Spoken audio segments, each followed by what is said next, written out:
Picture this. You've just had a long day of work or studying when you find yourself craving that sweet feeling of gaming. But wait, you're too trash to play against other people, and you don't have any friends. So instead, you pick a single player game, more focused on a story, and you love it. You end up spending hours and hours playing through it, analyzing the lore and secrets until you literally scraped every corner of its content. Well, the one thing you'd like now is more, right? That is when you need a DLC. A DLC, short for downloadable content, is basically a big update for a game. But when an update focuses on fixing, improving, or adding to the original experience, a DLC is typically paid extra content that add things like a new story, cosmetics, or maps, giving players a substantial new experience. Some can add things like an extra quest, like Hollow Knight Grim Troop, while some others basically give players a completely another game, like Elden Ring Shadow of the Erdtree. I beat that game, by the way.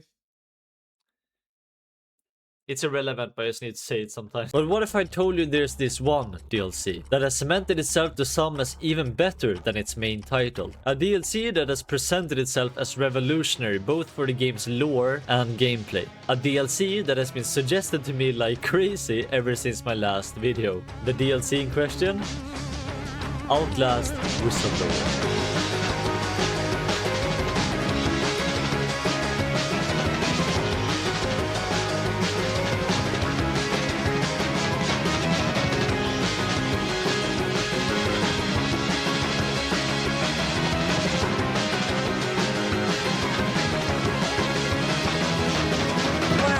Again? This time you're making a video essay about the Outlast DLC? What an untapped market! Totally revolutionary idea! How's nobody literally ever thought about doing this? In my last video I covered Outlast, a revolutionary horror game that has inspired countless of games since its release back in 2013. And for a project with such a small team of people who mainly did it out of passion, the game was exactly what the developers strived for. This is pure Peak. You're a goddamn artist. This is art. The studio, known as Red Barrels, who were previously members of Ubisoft, all quit to work more freely on a smaller, non-AAA title. And without the Ubisoft overlords watching over their shoulder, there was much more room for creativity and room for experimentation. And this is, in my opinion, the biggest reason that Outlast succeeded. Like, can you imagine if Ubisoft made Outlast? Oh, you want a battery for your camera?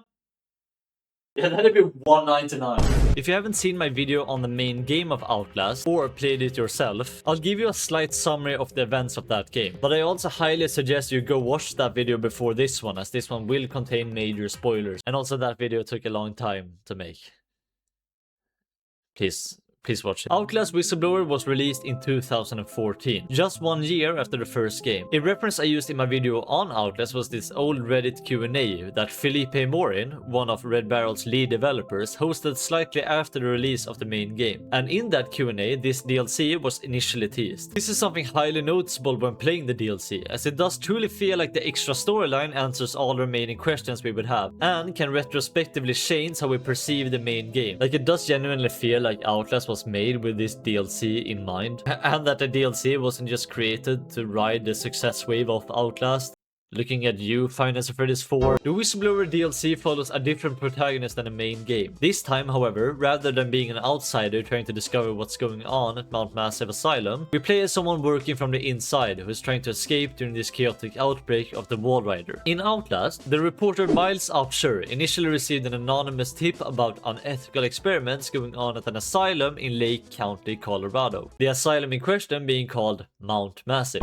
Dude, it is still massive. Upon getting there, he ventures in to discover the most well-behaved middle school in Birmingham. He escapes some horrific things called variants, as well as a ghost-like creature documented as the Wall Rider. And he manages to outrun the dangers of the asylum and ventures down to the underground lab, where he meets the person behind all of this, Dr. Rudolf Wernicke. Dr. Wernicke once created a machine called the Morphogenic Engine back in Germany during World War II. His goal was to create a kind of ghost made of thousands and thousands of nanorobots constructed from the hormones of a person.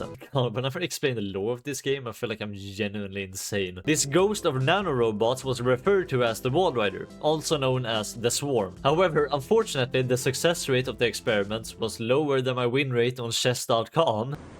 and often just led to subjects dying or getting cancer. It was later discovered, however, that a subject needed to reach a critical level of insanity, basically getting traumatized enough to go insane for the machine to work. And the one person this saw success with was someone called Billy Hope, which was the moment the Walrider was created. This is also why the whole game of Outlast takes place in a horrific asylum, as when the testing initially failed, a company known as Murkoff Corporation saw potential in Dr. Wernicke and therefore bought Mount Massive, a former MK Ultra facility, and they used it to create a horrific enough environment so that the patients could become fit subjects for the morphogenic engine. Anyways, now with all that said, grab some snacks because it's time to dive in.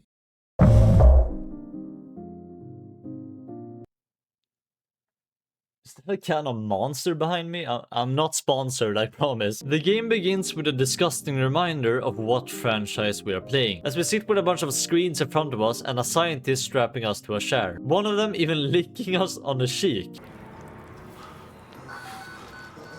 And if you think that was bad, strap in. Suddenly we hear the news that Billy Hope has achieved a lateral ascension, which gets the scientist to leave in a hurry. We know after playing the first game what this is referring to, and can already puzzle together roughly where we are in the timeline. Billy Hope's lateral ascension essentially means his tests were successful with a morphogenic engine, and that the Walrider has been born. The game then takes us back 2 hours prior, as we find ourselves sitting by a laptop typing an email. The very same email that the protagonist of the main game, Miles Upshur, reads, which sends him to the asylum. This is also why the game is called Outlast Whistleblower, as a whistleblower for my fellow non-English speakers is the word for a snitch within a company. Basically an employee who exposes internal wrongdoing such as illegal acts, unethical behavior, or corruption. No, not that kind. The phrase was coined by civil rights activist Ralph Nader sometime around the early 1970s, specifically in order to avoid the negative connotations of words like informer or snitch, the literally meaning being to blow a whistle in public to get people's attention. Soon after sending the email, someone comes in the room looking for us as we learn our name to be Wayland Park. Notice also how this chapter is called Underground Lab. In the main game, this is the name of the very last chapter, and here it's where we begin. My theory for this is that it's not only because, oh, last time you go in, this time you go out, but also because starting it here kind of feels like a continuation of our journey, as this is where we last left off. Our colleagues usher us on, asking where we've been, and that they've been trying to contact us. Wayland, of course, doesn't respond, as much like Miles doesn't have audible dialogue and instead capture his feelings in notes that we can read from the pause menu. The only noises he makes are grunts of pain or heavy breathing at times, and if you pay really close attention, you can hear that they use the same voice actor as for Miles. Sean Biatcho,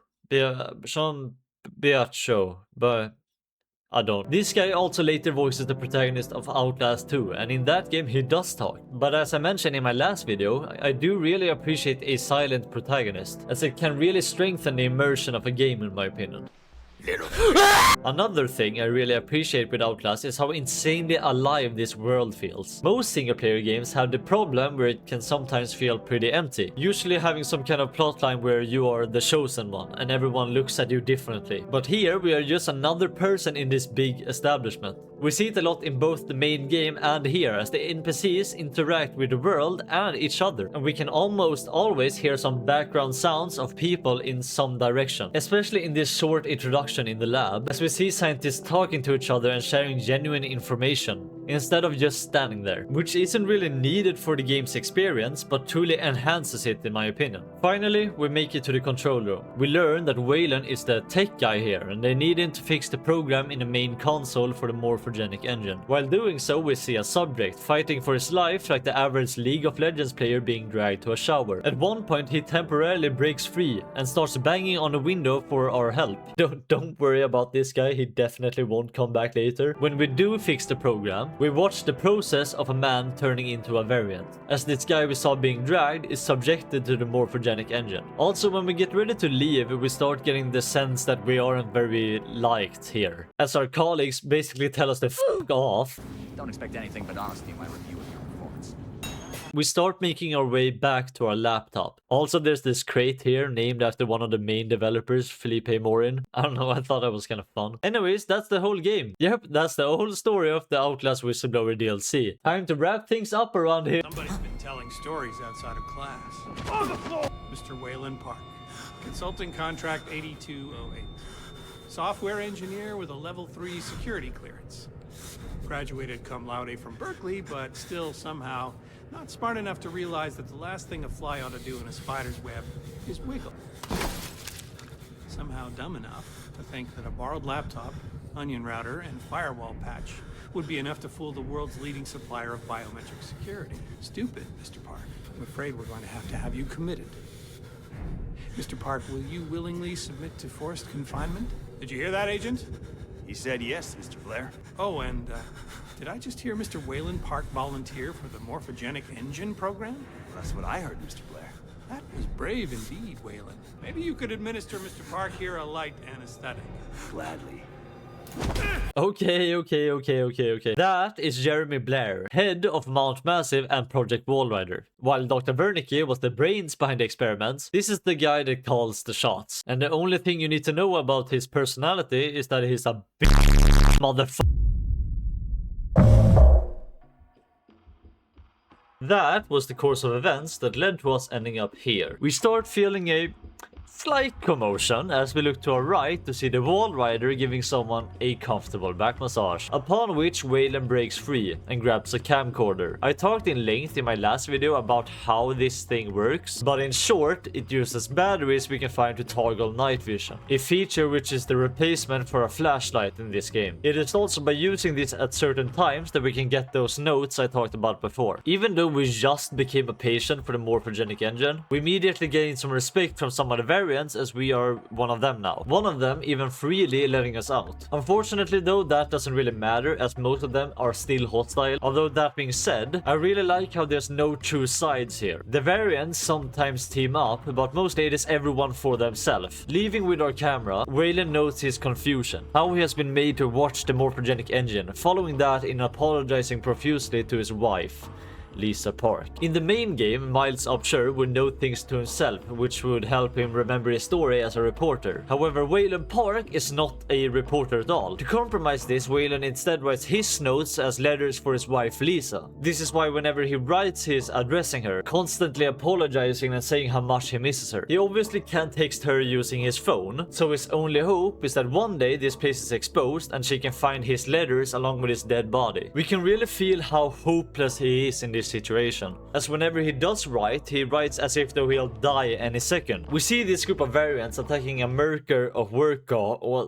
attacking a worker of Murkoff, some of them staring at us and one even telling us to come in. As we move on, we have to avoid the wall rider I mentioned before, which as opposed to the main game is an imminent threat from the start. Moving on, we see the most friendly interaction between two Rust players, eventually making our way to the room with the variants. We notice around here that while in the main game almost all of the variants were hostile, and now we can see them almost welcoming us into their group, only to be disappointed in us not wanting to participate in their brutality and still letting us go with a warning. Leaving the room, we immediately get hit with this fucking jump scare that I definitely did not get scared by. The variant chases us through a room until we escape through a vent, in which we can hear the conversation between two workers of Murkoff arguing about how they can escape. In the conversation, they mention a working radio somewhere in the prison that can be used to contact the authorities, which gives us the objective to venture there. Also, upon recording this interaction, Wayland notes the following. There's a radio in the prison, shortwave. If it's electronic, I can make it talk. Make it work for me. There's hope, Lisa. I'm coming home to you. My mistake was subtlety. Like you always said, I thought leaking information to a few journalists was a safer way. I didn't want the spotlight, the attention. Murkoff is so dangerous, I know that. I thought I had to be subtle for your sake, Lisa, and for the boys. But I should have exposed what Murkoff is doing to the world. I should have shouted to anyone and everyone. I can't die. Not before I reach the radio. They can't cover this up. It's too broken, too dangerous. Moving on, we drop into a room, move a cabinet while this guy is watching us, and continue on. I also noticed when closing the door on him that a thing they changed in the DLC is how the protagonist closes doors. Miles would in the first game be incapable of closing a door slowly, always needing to slam it, alerting every variant in a mile's radius. Wayland, however, closes the door more sneakily. I got a few questions in the comments on my last video, asking me if I couldn't hold hold the door down to close it more slowly. But no, and here's video proof. While you can hold the door to slowly open it, closing is always the same animation in the main game. No, I'm not overreacting, this is a big deal. In the next room, I gratefully showed my appreciation for the game so far. I don't like this game. I don't like this game. I don't like this game. We get to this corridor, having looped around to where we saw this scene, and make our way to see a scientist begging for our help. Now I'm gonna let this scene play out in full because of how much I like it. Please, I'm a doctor. I need to get hold of my... You're not security. I'm a patient like you. Stole these clothes from a dead body I found. You gotta get me out of here. Please, just push the button. Open the door. We can get out of here together. Oh,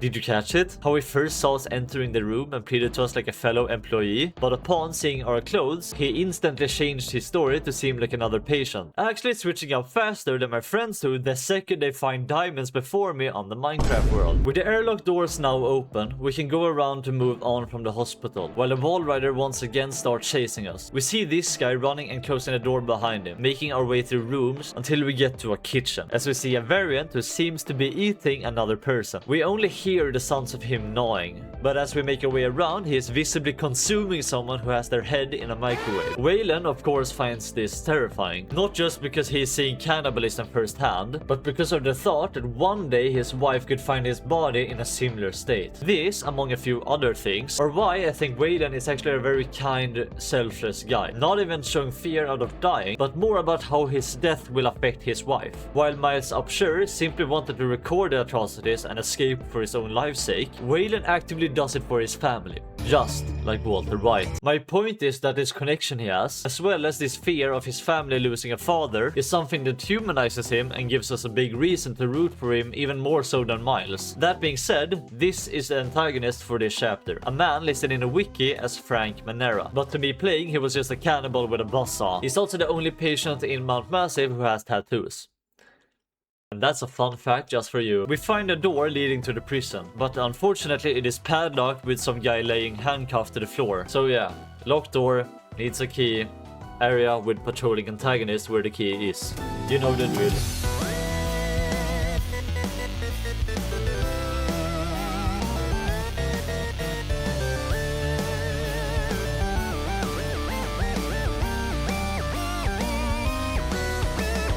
Handcuffs unlocked, we go down to a morgue full of incinerators. Eventually, however, we get found by Frank, who is going to kill us with a buzzsaw, but then gets a better idea as he shoves us into the incinerator. And then, of course, turns it on. Unfortunately for him, we have a diamond pickaxe and mine our way out from the other side, climbing on top of the incinerators to make our way through a shaft in the ceiling. Pro tip, by the way, when using the night vision camera normally, it has a tendency to drain battery at a rapid speed, just like my mental health when playing Marvel Rivals. If you want to counter this, but still have night vision, use what I call the lethal company technique. In that game, if you haven't bought a flashlight, all you have to navigate yourself is a quick scan that shows roughly 3 feet in front of you. This scan has a cooldown of 2.5 seconds, leading to runs where the player is just perpetually scanning the way around the dark areas in the game. In Outlast, you can refrain from holding your night vision at long periods of time, and instead tap it for small bursts, effectively giving yourself 70% less battery consumption at the cost of your playthrough looking like an epileptic person's personal hell. When we reach the top, we enter this maze of corridors, as we once again meet a cannibal patrolling. We have to ring around the rows of him to get past, as we are chased through this shimmy space and get through to another set of rooms, one of which being a bathroom where we can see what happens to someone after failing a clutch on Dust 2 in Counter-Strike.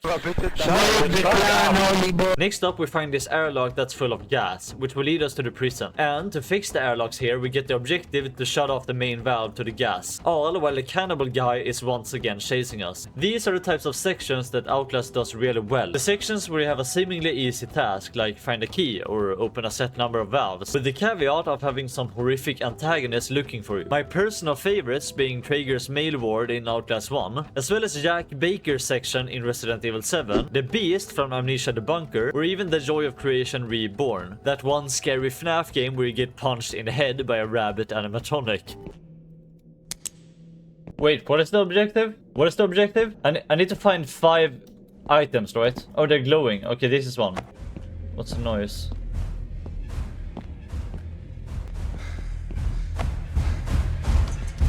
no, no, no, no, no, no, no, no, no, no, no, no, no, no, no, no. No! No! We escape this guy through multiple vents and laboratories until we can turn off the gas. Making a final run for it, we leave Frank Manera behind and move on to the courtyard. A thing I greatly appreciate with Outlast, including this DLC, is its pacing. Pacing, in simple terms, is how a game controls tension over time. It's the balance between calm moments and intense moments. If a horror game is scary all the time, the fear stops working, and if nothing happens for too long, the player gets bored. As a player, you usually feel pacing more than you notice it. Quiet sections let you relax just a bit, but when that calm is taken away, the fear hits harder. Outlast does this on purpose. After a stressful chase with a lot on your mind, the game gives you areas where nothing immediately attacks you. The recreation area is one of those moments. You're still uncomfortable, but the game lets you breathe, which can enhance the next areas even more. A good comparison I like to use for this is Resident Evil 7. I know I talk about that game a lot, but who cares? That game switches between slow exploration and sudden danger. You spend time walking through quiet spaces, checking rooms, and listening to the environment. So when enemies appear, the tension spikes because the game hasn't been pushing you non-stop. Pacing is also about control. Slower moments give the player time to explore and appreciate the game's visual scenes, as well as read lore and do things like puzzles. Faster moments take that control away through chases and scripted events to move the story forward. Outlast constantly shifts between these two states to keep the player uneasy but intrigued at all times. The recreation area begins after we finally escape the hospital, and is the first look outside in the DLC. As opposed to the main game, there's no rain here and instead a thick mist. Turning our night vision on doesn't work here, as it just makes the fog itself brighter. So we are forced to walk almost blindly through this courtyard. The game experiments with its sound design here, as we can hear multiple running footsteps around us, which in and of itself is a pretty standard technique in horror. You know the one, protagonist is walking through a forest, they personally can't see anything but we hear a footstep running past. And you're probably thinking the same as I was, that oh, this is just a scare technique, nothing will happen here. But what I wasn't expecting was this. You might think that was some sort of person who attacked us, as did I, but on the wiki, I kid you not, it says Waylon continues his journey to the prison by cutting through the park and in a brief moment tripping himself. Continuing on through the fog, we walk up a flight of stairs and see a variant through a window playing basketball alone. With a head, of course. According to Waylon's note about this, there's some sort of game or system the guy is following. But who cares? It is interesting to note, however, that whenever the guy shoots, he shouts out loud what score he's on. And even walking away for a while and coming back, he's still counting. I don't really know if he can like get to an end or if his counter loops at a certain point, but it's a kind of cool attention to detail. In Waylon's note here, if you disregard his rambling about the mathematical basketball game, there is actually a pretty deep message.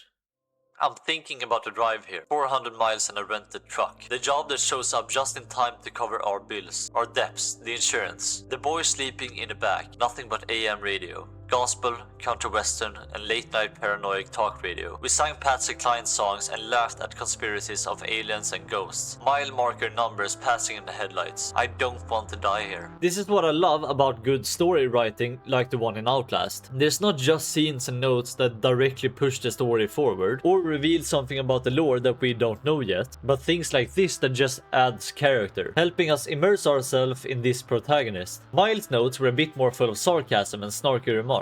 Almost like you wanted to see him like a badass reporter who uncovered this big mystery, while Waylon is way more relatable. A person with his financially struggling family that he wants to see again, fearing for his life, second guessing himself, and here just reminiscing about fond memories of his wife and sons. Our goal is to make our way to the prison block, but the door here is locked. Proceeding back to the other side of the stairs, we progress through the calm but eerie courtyard, walk across a metal catwalk, get jump scared, and finally jump down here. Also, please enjoy this clip of me trying to turn on the night vision in this area. Eventually we climb up into this prison outside area, as we meet two people we would remember from the main game. He looks nervous. I would like to kill him. These are the twins. In my last video, I incorrectly referred to them as the Crest twins multiple times, which apparently is some other duo from Outlast Trials. And so these are just the twins. I'm so sorry. These guys were a major antagonist in the main game, and in my video I expressed how much I enjoyed their vibe, especially their dialogue, which is why it was pretty disappointing to see them reuse voice lines here. He looks nervous. I would like to kill him. As would I. He looks nervous. I would like to kill him. As would I. Like, I guess it was just a budget cut or something, but still. It would be pretty cool to see them get at least another voice line for the DLC, but no. They first reuse the line from the main game, then never say anything again. Like, the game is a 10 out of 10, don't get me wrong, but however, luckily they do still carry that same disturbing aura. I can't take that word seriously anymore. They walk slowly towards us as we escape through the basketball court, but eventually we do escape, as we climb up this ladder and get to a guard tower and make our way to this door. The prison is actually a pretty short chapter, at least opposed to the main game. We immediately find the radio we heard about 2 chapters prior, and yep, this shortwave radio is the way we can escape. We'll just call 911 and they'll come here and save the day.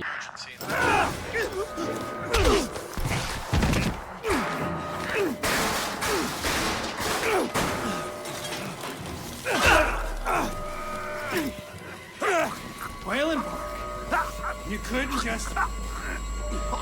just keep your mouth shut. You couldn't just play along. But you're done talking now.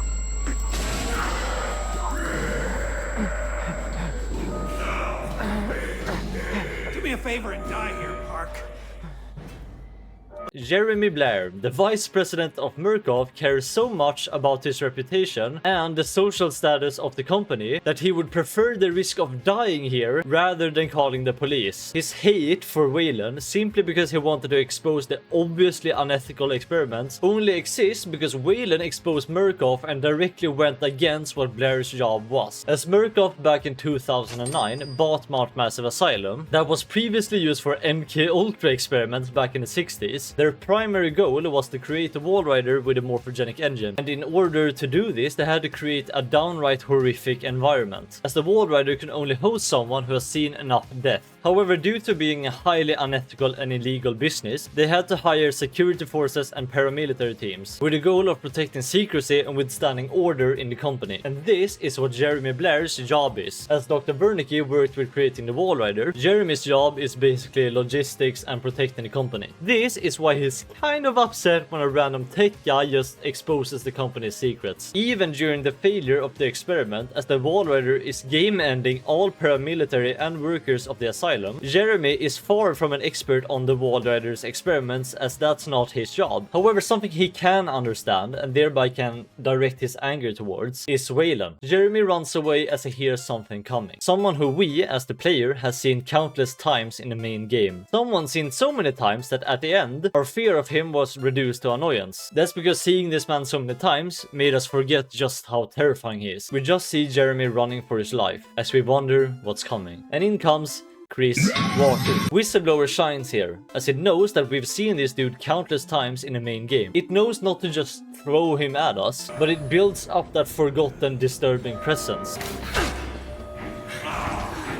He slams us down because I suck at video games, but chases us until we reach this tight gap in the wall that he of course can't get through. Getting into this room where we can see... Wait. Father Martin? Okay, to other Outlast fans, I might sound like an idiot here, but I never truly realized just how much Father Martin guided us in the main game. Like, at some points he told us to go somewhere, like meet me in the courtyard or go to the 3rd floor. So for everyone who doesn't know, in the main game, Miles initially met this priest called Father Martin. This priest initially just told us that we were his witness, but at the time we had no idea what he was yapping about. However, later on in the game, he started leading us through the asylum asylum, eventually making us watch his crucifixion as he was burned on a cross. And at one point we saw this wall with the text "down the drain" smeared on it. I never even clocked it at first, but it's actually written in the exact same way as all those arrows we've seen around the place that we have just ominously followed. Oh, I'm such an idiot. Anyways, we move on to this area we traversed in the main game. This time going through here as we once again have to avoid Chris Walker and eventually reach a window we jump out to escape him. Luckily, the fog has cleared, so we can actually use the night vision outside now, and holy shit, this looks like a Dark Souls area.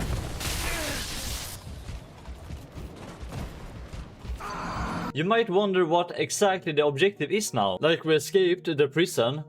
Now what? Well, the objective here is actually very helpful, giving us the detailed hand-holding that is exit via the administration block. The theme of this DLC is that while in the main game we were guided by Father Martin, but here we are alone, meaning that Waylon needs to figure things out by himself. So you might be wondering, well, what do we do here?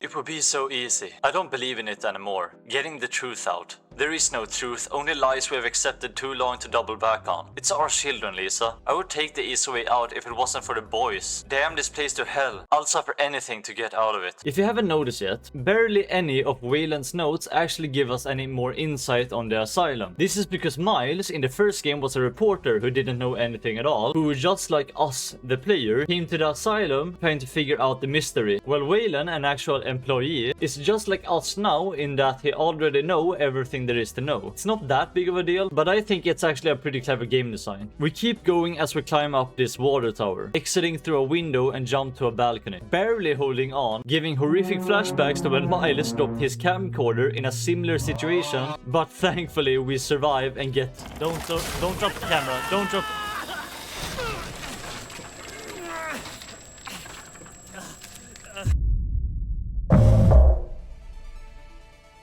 Welcome to mine, as well as many others' favorite chapter in this DLC. In my last video, I highly praised the mail ward chapter, a place with the simple objective of finding a key to the elevator in order to escape, while at the same time avoiding this amazingly written and voice-acted villain that was Richard Traeger. The reason I like this chapter so much is because of how independent it felt from the main game, as well as fitting in perfectly at the same time. The pacing, the area, the finale, as we watch Traeger die trying to capture us once and for all, made it feel like a perfect middle point obstacle to overcome. Well, I am surprised to reveal that this chapter, the vocational block, is basically like the mail award, but like 4 times better. This chapter is objectively one of the most amazingly done parts of the whole Outlast series, and I will get into why. This area begins with Waylon recovering from his fall, as he hears multiple different voices arguing in the dark. However, we soon learn that these voices are coming from one single person talking to himself. The different personalities and voices of this man talk among each other as we make our way through this storage area, as they mention something interesting about how they could use any visitor as a sacrificial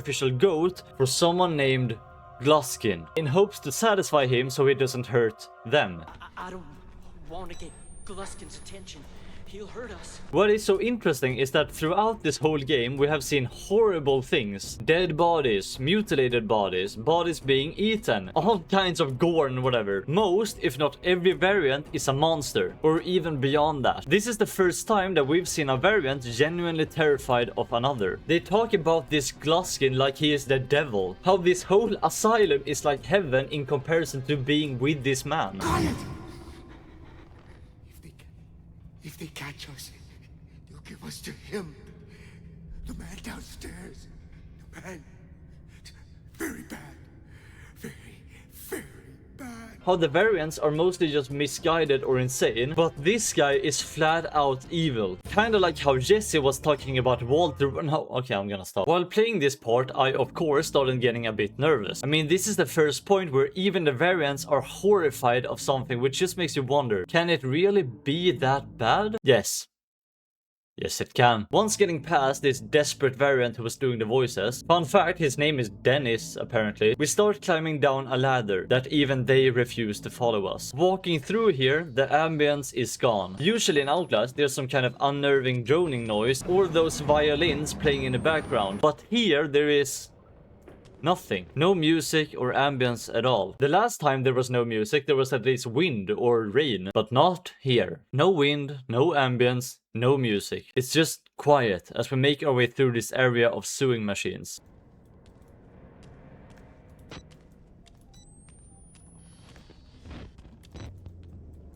It's dark. And after what the variant before was saying, I was genuinely terrified. I think the best comparison I could think of for this was my first time playing Phasmophobia. Playing alone, all I had was the starting equipment. And the knowledge that there is some ghost here somewhere as I walked through this dark, quiet house, waiting for something to happen. Eventually here, we hear music coming from a radio. The song is called I Want a Girl by Harry von Pilzer. On its own, it's a beautiful piece about a man wanting to find a perfect girl. But just like how analog horror use old tunes and visual aesthetics to give the horror parts more sinister tones, this song playing in this environment just enhances the disturbing experience of walking through here. And walking around a corner, we see one of the most horrific things I have ever seen in a game. I'm gonna be honest, whoever in Red Barrels who came up with this, they need to be tested or something. I'm not gonna show it, but basically we see a person, a man, but with his part removed, and there's also been a surgery which makes his chest more lady-like. I hate this game so much. The biggest criticism I see Outlast get is that it overuses gore and frightening imagery for cheap scares. But I cannot tell you how much I disagree. The gore in this game, while being extensive at times, is not just there to exist. The scary part about all the messed up things that happen here is how it contributes to the overall feeling of this place. Seeing someone openly just eating another human being is a horrifying sign of just what kind of place this is. A place where that kind of stuff is not just common but normalized. It's not just the fact that there is gore that scares you, but how no one else seems to pay any mind. Just how out of your depth you are as a normal person here, in a world where just about anyone is capable of doing these horrific things. It kind of makes you feel like you're in a forest with wild animals, whose psychological decision making is unpredictable and therefore dangerous. This thing here is not just scary because wow, look, scary gore, but because this is an actual possibility of something that could happen to us too. Imagine how Waylon feels thinking about the possibility of other people or even his wife seeing his body in this state. But I digress. We keep moving through the silence, eventually making our way to this door. That, my dear friends, is Eddie Gluskin, a man so evil that there's literally been countless video essays just talking about him alone. I stood there scared, waiting for something to happen.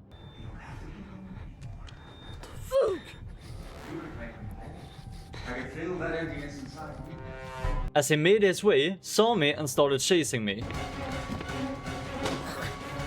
You drive me out?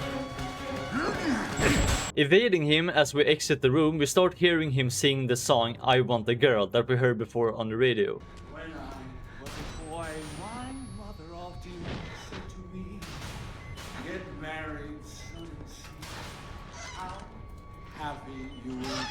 Now if you remember from the main game, there are no women here, as the morphogenic engine had an issue that led to lethal phantom pregnancies among women. So this guy rambling on, singing to us like we're the girl of his dreams, is a bit odd, right? Oh yeah, he also says he wants us to be the mother of his children. He again gives chase as we run and jump off this elevator shaft, that upon which crashes down. In the impact, a large wooden shard impales Waylon's ankle and cripples him for the rest of the game. Yep, our max speed is now limping our way forward slower than an Overwatch payload, while still having to avoid this dude. Wait, never mind. He's not here.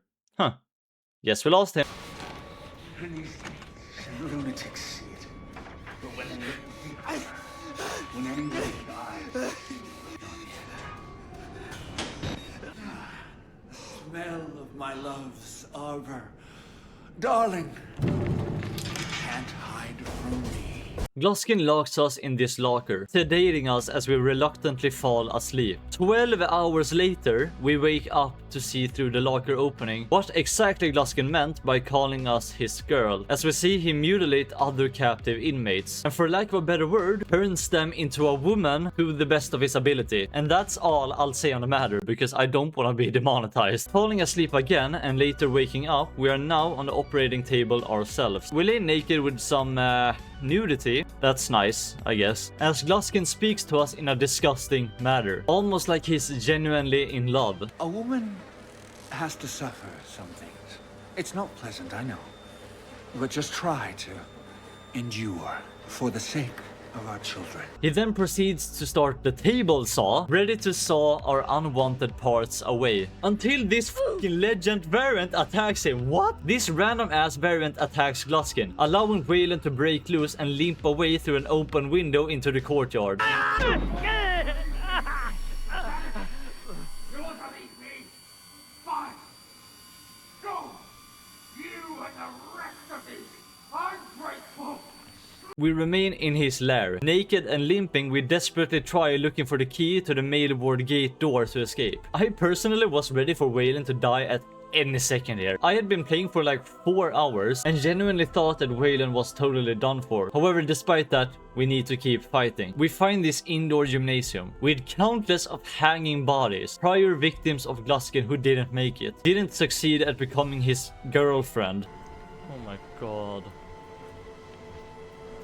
Wow, bro. Gluskin continues to stalk us. Eventually, we find the key in the hands of this dead bride and use it to try and escape. But as we do, Gluskin finally catches up and drags us with him. He exclaims how betrayed he feels that we don't want to be the mother of his children and decides that we should join the hanging bodies in the gymnasium. He ties the noose around our neck and begins to suffocate us by hanging. The hope is lost. We aren't special, we are just another one of his victims. A forgettable statistic among the many who have and will die here. There is no escape. This is how we die. This was the very first note we got in this game. I fucked up. Oh god, where am I? Hours could have passed. Or weeks. Brain filled with static. They made me watch the engine. Have to call for help. Lisa, I'm so sorry. If I die, I know you'll find me. I know you won't rest until you find my body. I hope you find this camera with my corpse. I hope the evidence on it does what I couldn't.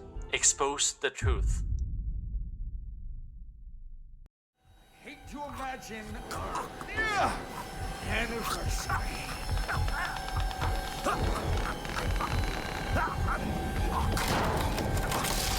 Hold still. God damn it, what are you? No! Damn it, darling! No, you need to behave!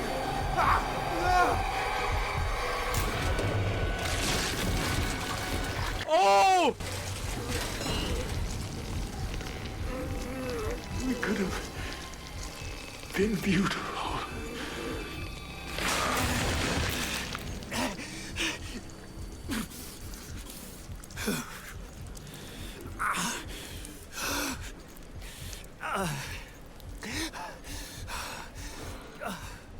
Eddie Gluskin is no more. Out of nothing but his own foolishness and our fat fucking protagonist that was too heavy for him to hang, he slipped and was impaled by the mechanism that he has used to kill so many people. Tied up among his victims, we leave the most gruesome evil villain of the entire Outlast series. Eddie Gluskin is one of the most unique and disturbing villains in gaming I've ever seen. Wait for me. Man, f you. I'll see you at work. You and the rest of these ungrateful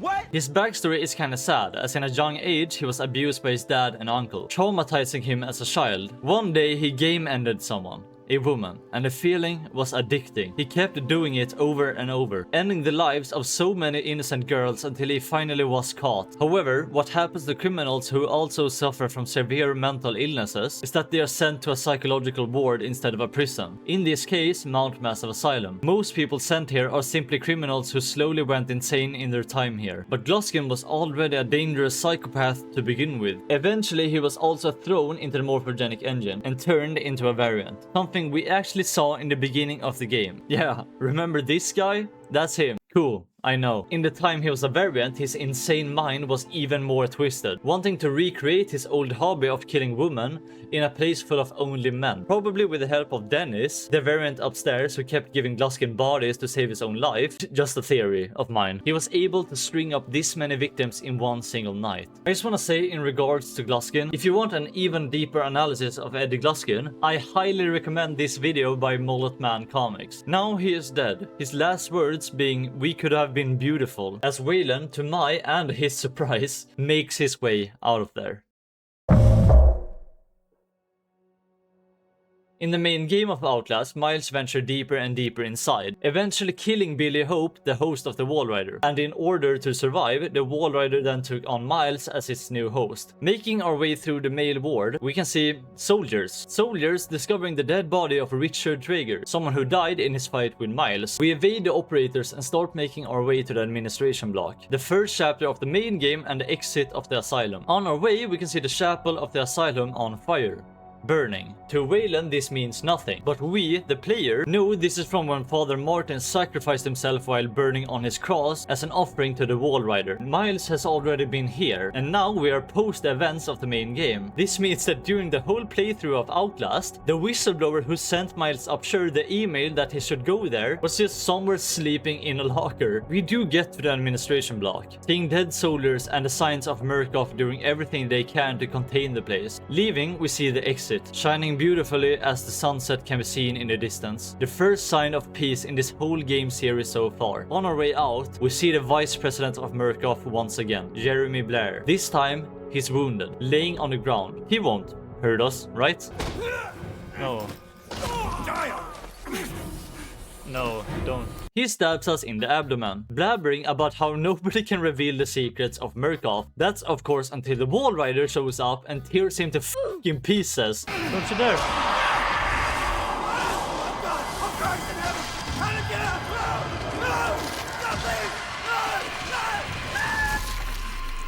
This is now the second time we have seen the Wallrider turn a major antagonist into shreds. Wayland takes the opportunity with Jeremy dead, a bleeding wound from his stomach, limping from his injury to his leg. We walk slowly towards the sunset. Against all odds, with no faith that we could even escape such a place, we walk out. Wayland takes a car to drive away, the very same car that Miles Upshur drove here in the beginning of the first game. We also get one last look of him, as his form of the Wallrider looks back at us from the asylum, while we drive away. We get one final scene, a longer time into the future, when Wayland's wounds have healed and he's finally in safety. We see him get the choice to post the evidence he has on the camcorder, exposing the experiments of Mount Massive to the whole world at the cost of possibly ruining his own life to the hands of Murkoff. And that's it.